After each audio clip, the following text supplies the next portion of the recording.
Bismillahirrahmanirrahim. Assalamu alaikum and hello to everyone. Today we will be visiting the Roman baths. It was an amazing and overwhelming experience to visit this place, as this has lots of history and very interesting facts. So I'll be telling you the story of Roman baths today.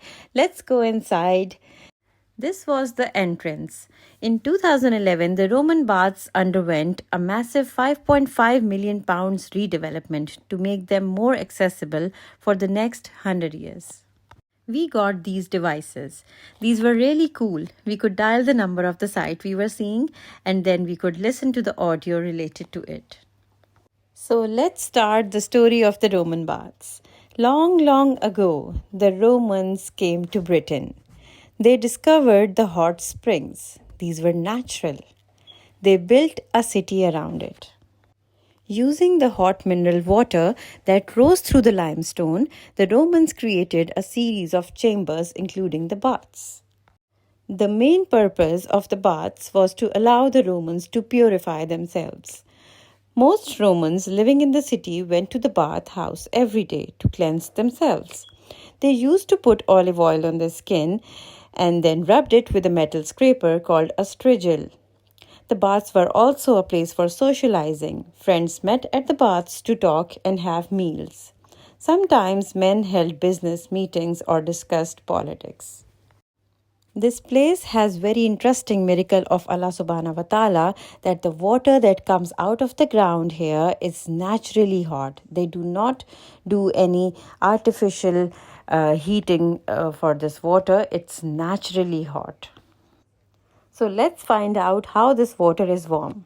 Outside the city in Mendip Hills, when the rain falls on the mountain, it soaks deep underground. Down there, the rock is extremely hot and heats the rainwater almost to boiling point. The hot water is forced back up through cracks in the rocks to the surface, where it bubbles up as hot spring.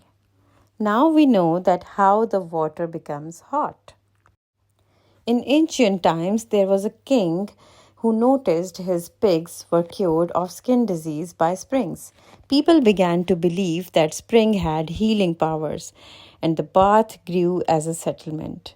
The Romans channeled the spring water into grand building with pools and baths. It was all connected by a system of pipes and drains, and it's all here in the city.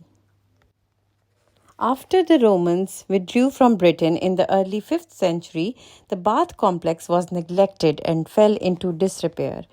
The excavation was carried out and the place was explored and tested, and it took about 2 years to uncover, and Roman baths were finally discovered in 1880, and after that the site was opened to the general public in 1897. After that, in 2011, the Roman baths were redeveloped and now they are accessible for another 100 years. This was the model of the Roman baths. This was the face of the Gorgon.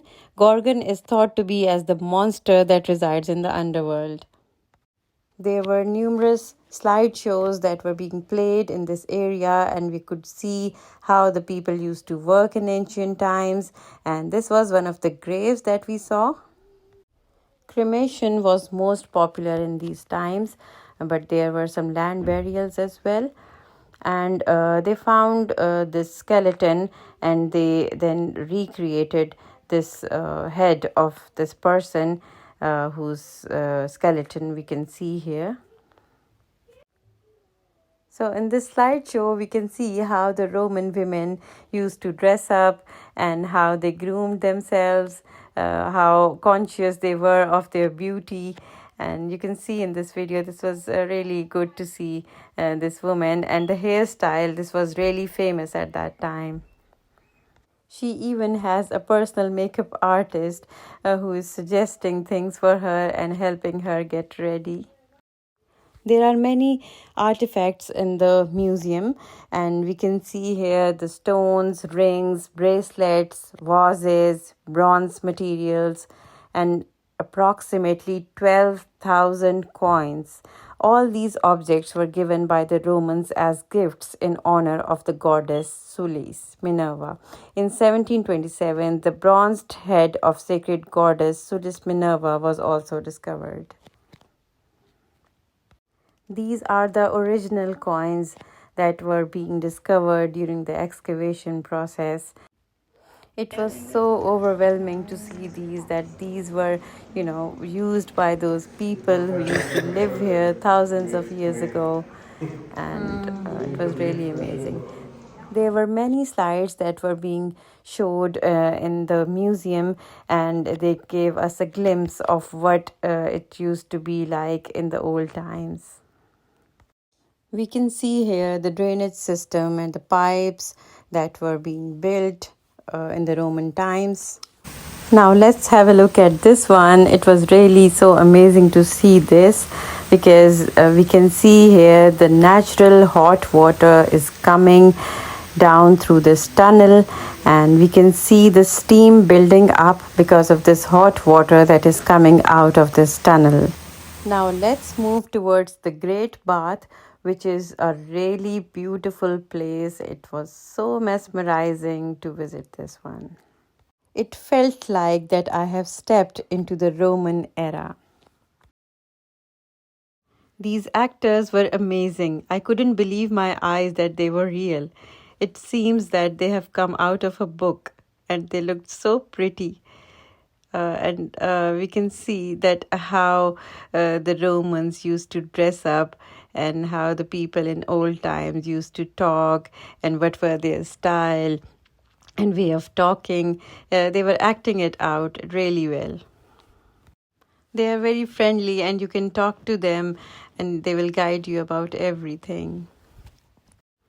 These fire lamps looked amazing in this place, and when it's night time, it looks even more beautiful. This was the view of the Grand Bath, and it was so beautiful to watch this live. And you can see it in the camera as well, that this is so amazing. And the reflection that we can see in the water, and the lighting effects, the fire lamps that we can see here, it was so dramatic.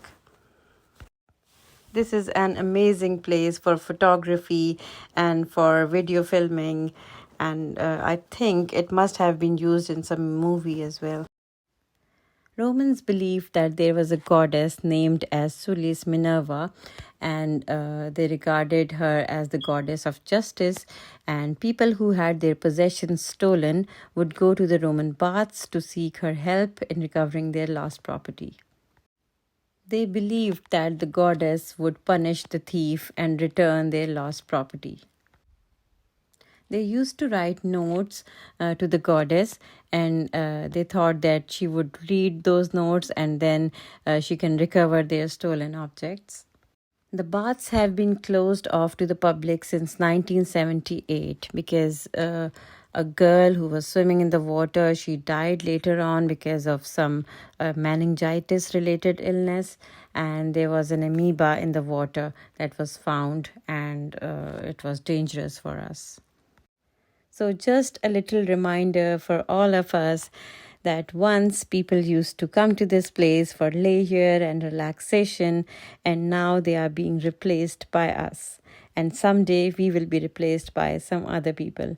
So, this is how it works. So, it's an Urdu saying that says, Ek wahi javedani hai, baki sab fani hai.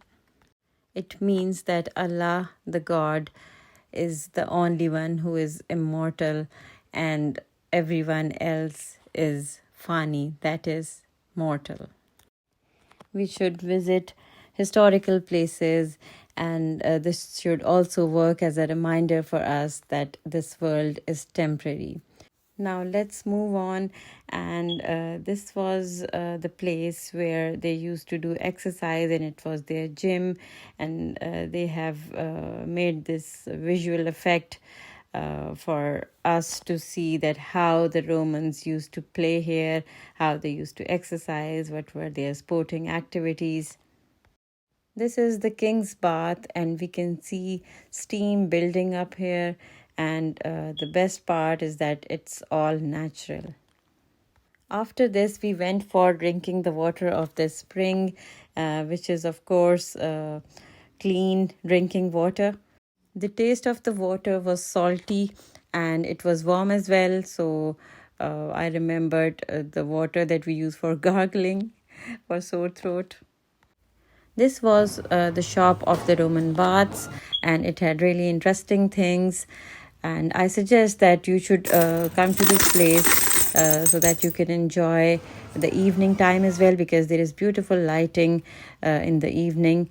In the next video, I'll take you to the cathedral that we visited in Bath, and that will be the last part of the Bath visit. So, see you in the next video. These are the highlights of the cathedral part that I'm going to make next. So, stay tuned and subscribe my channel for more. Thank you. Allah Hafiz.